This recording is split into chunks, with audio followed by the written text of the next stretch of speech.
Good morning. Today we're going to be covering section 10.5, which is secant lines and segments. So a secant is a line that intersects a circle at 2 points. You'll notice that this line basically goes through the circle. It could extend out in both directions. Sometimes you'll see a secant that starts at one point and goes out just the other direction. That would be called like a ray, but it's still considered a secant. So the key is that you've got these 2 points on the circle and you've got a line going through it, okay? So our first theorem says that if we have an angle inside the circle, okay, that's the key, is that you've got these two intersecting secants, okay? And notice that they form angle 1. That's what we're talking about here, okay? So the measure of angle 1 is equal to half the sum of the two intercepted arcs. So if we were to, I'm actually gonna color these secants in. So we've got one and we've got the other.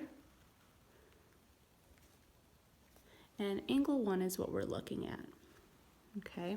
So when we talk about two intercepted arcs, intercepted means caught between. So the arc that's caught between these lines over here is marked by the highlighter, and the same over on the other side. You're always looking at the arcs that are in between those lines. So angle 1, okay, right here, is equal to half the sum of those two intercepted arcs, okay? So let's do an actual example and see how this works. So if we scroll down to example 1, the measure of AD, arc AD, remember the symbol above this, that little arc symbol, means the arc is 155 degrees. Arc BC, that's up top here, is 61. So what would be the measure of angle 1? Okay, so again, if we're looking at angle 1, if it helps you to shade in the secants, what we're talking about is this intercepted arc. Remember, it's in between those lines we just drew, and the other intercepted arc. So we're going to have a formula that looks like 1/2, actually let's just write the measure of angle 1 is equal to 1/2 arc plus arc. So we're going to have 61 plus 155. Okay, now at this point we can just type this into our calculator and we get 108 degrees. So that would be the measure of angle 1. Now, what if I asked you, what's the measure of angle CED? That was like a follow-up question. Well, if we know that angle 1 is 108, these two angles, CED, over on this side, these are supplementary. Notice that they form a straight line. So we would just do 180 minus 108, and we end up with a 72 degree angle. Okay, so sometimes it helps to find the interior angle, that's what we call that, first, and then you can just subtract from 180. Okay, now our next theorem says, what if we have an angle outside of the circle? So we call these exterior angles. So we have two lines that intersect outside a circle, and our formula is now 1/2 the difference between the two intercepted arcs. So our exterior angle is equal to half the difference. Notice we're subtracting outer arc minus inner arc, okay? So if we're looking at our first example, notice that angle 1 is outside the circle.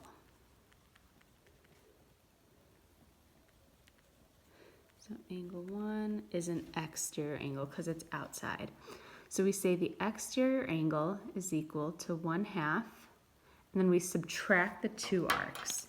So we're going to do the outer arc, which is B, minus the inner arc. Okay, so it's always going to be the bigger one minus the smaller one.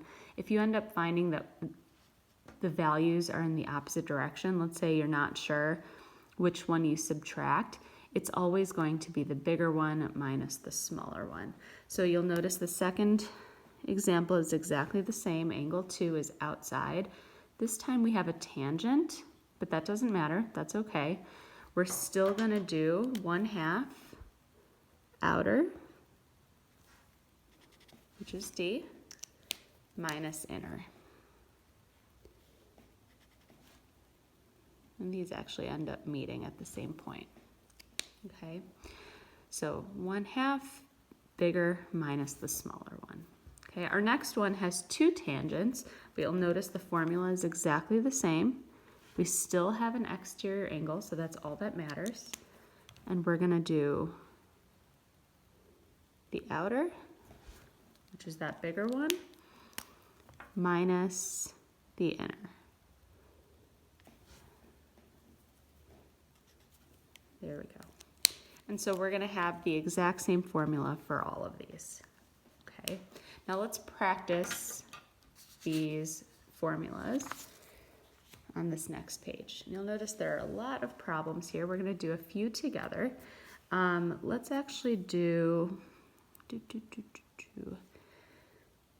let's do A and B together, and then we'll jump down to a couple of the other ones. So looking at example A, you'll notice we have an interior angle. Sometimes I like to write it down, the type of angle, because the angle is inside our picture. So we're gonna have 1/2 arc plus arc.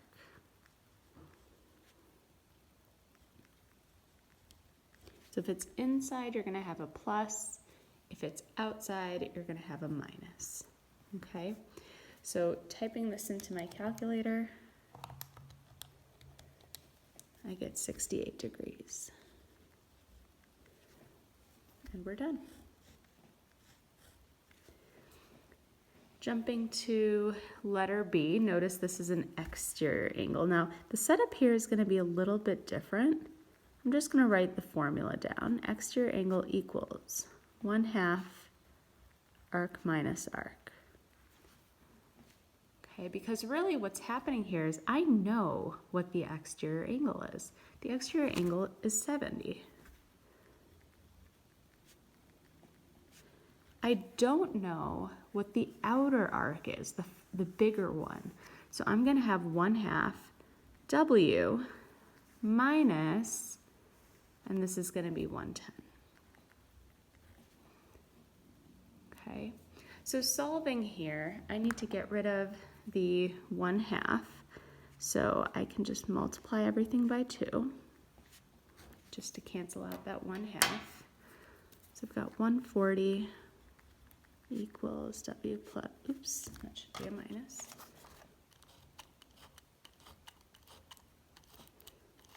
There we go.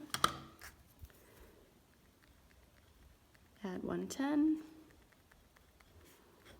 And we have 250 equals W.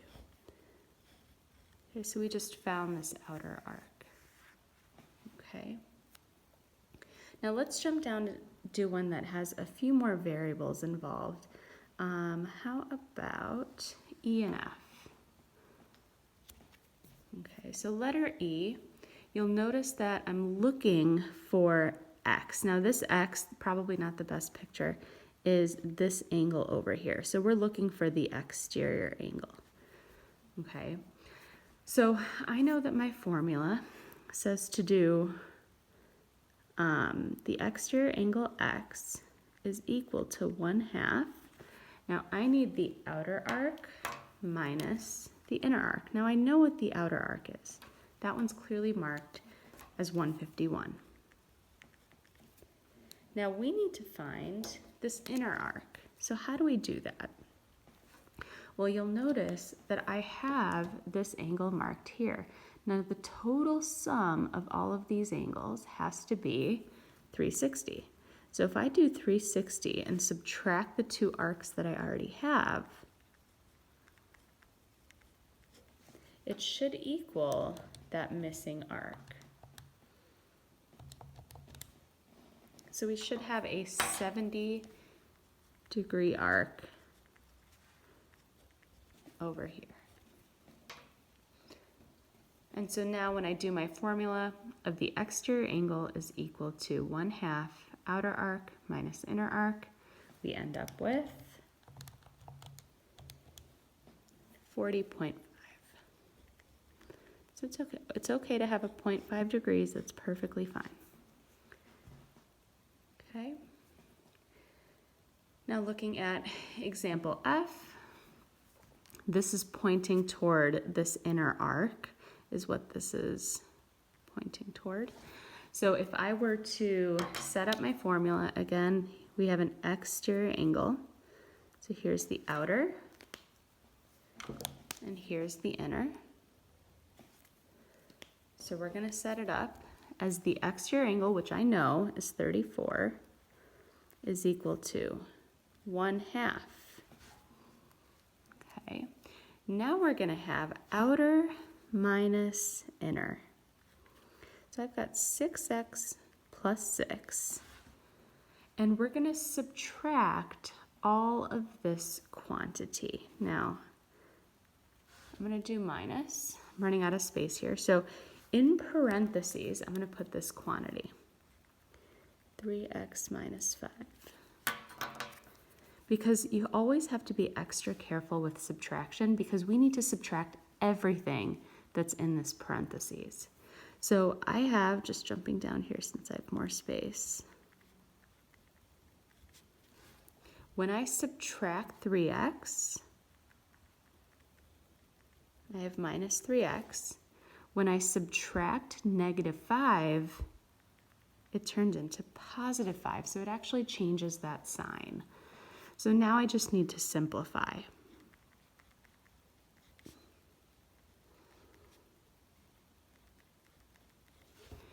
Again, to get rid of our 1/2, I think the faster way is to just multiply both sides by 2.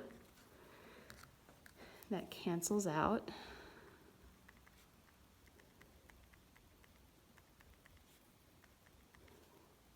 Okay, so I have 57, just moving over here, equals 3x. We're going to divide by 3, and I get x equals 19.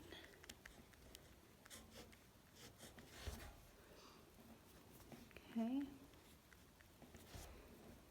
So we just had to be a little bit extra careful with the subtraction because we needed to distribute that minus sign. Okay, but our formula is still set up the same way. Exterior angle is equal to 1/2 outer arc minus inner arc. All right, so I'm going to give you guys a few minutes. Go ahead and pause the video here, and you guys can try examples C and D and also G and H. Give these problems a try.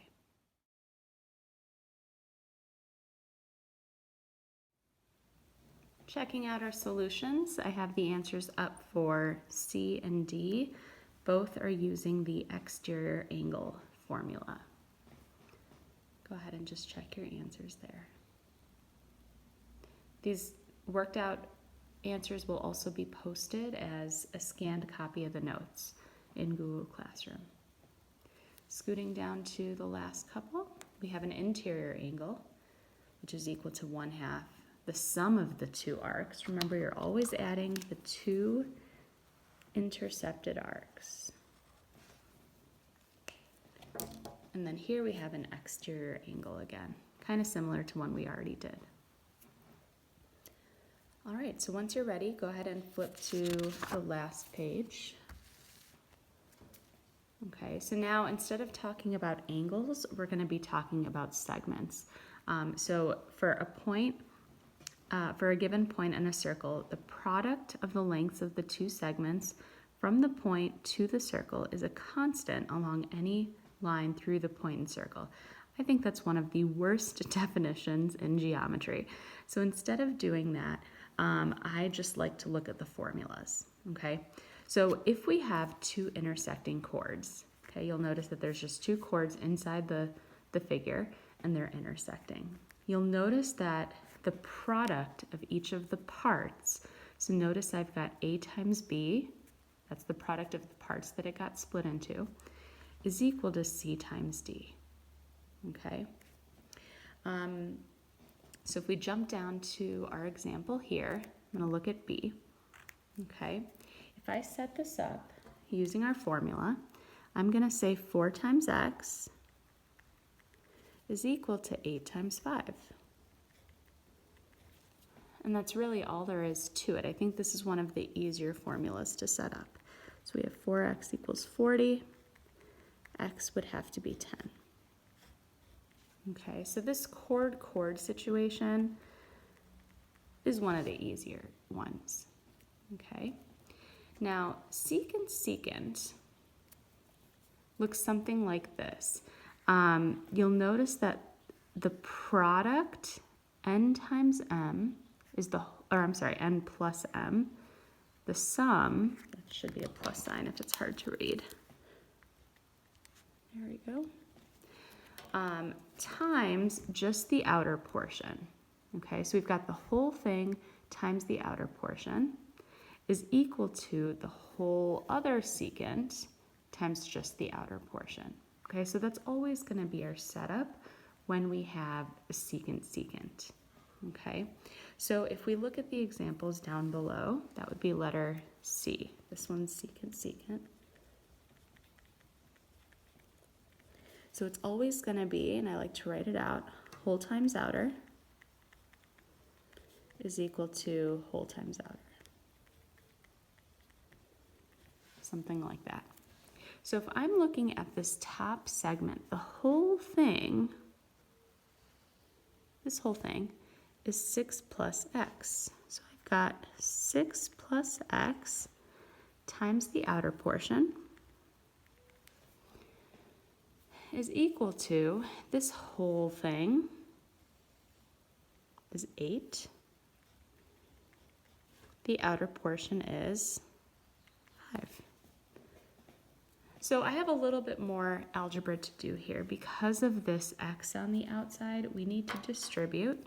So I'm going to distribute that to both parts. So I have 6x plus x squared is equal to 40. So we ended up with a quadratic here, okay? So actually I'm going to put the x squared in the front. It's just easier to work with. And remember that you always want to move the 40 to the left. You want one side equal to 0. So I'm subtracting the 40, so I get 0 on one side of the equation. And now we're ready to factor. So we need to ask ourselves the question, what numbers multiply to give me 40? So we've got 1 and 40, 2 and 20, 4 and 10, and 5 and 8.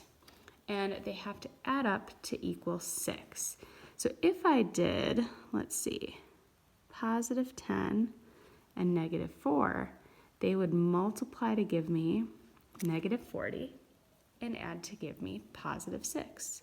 So I'm going to have x minus 4, x plus 10. And so now I can set each one of these equal to 0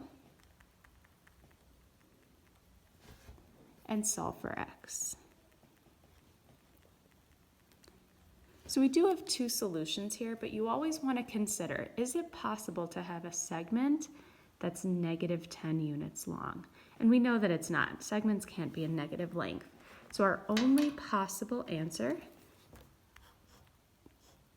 is x equals 4. Okay. So you're not always going to have a quadratic situation like this. I intentionally gave you one that was a little bit trickier. Homework may not necessarily have that. And if it's just something linear like this, what we have up here, it's a little bit easier. Okay. Now our last type of formula is kind of similar. So if we have a secant and a tangent, so here's our secant, here's our tangent, it's always going to be the outer part of the tangent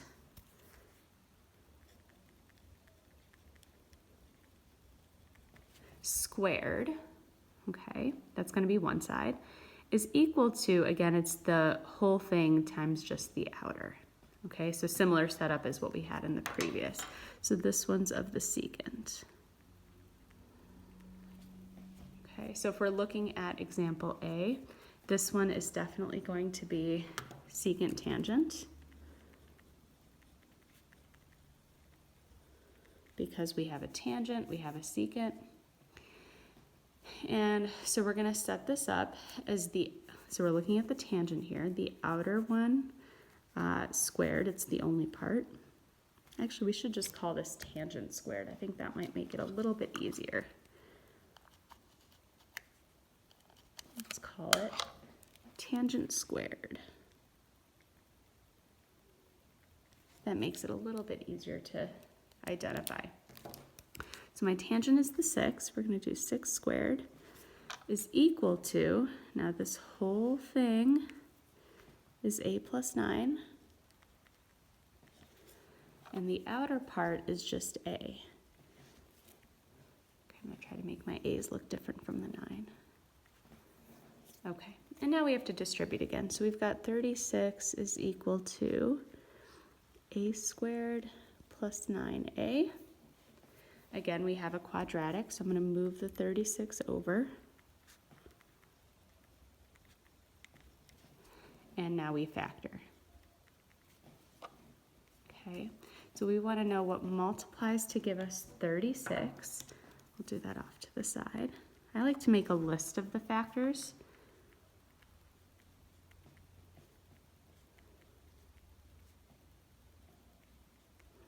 And we need to see which of these numbers can add up to give me a positive 9 and multiply to give me negative 36. So if I have negative 3 and positive 12, those should work. So we've got a minus 3, a plus 12. Okay. So now when I set each one of these equal to 0,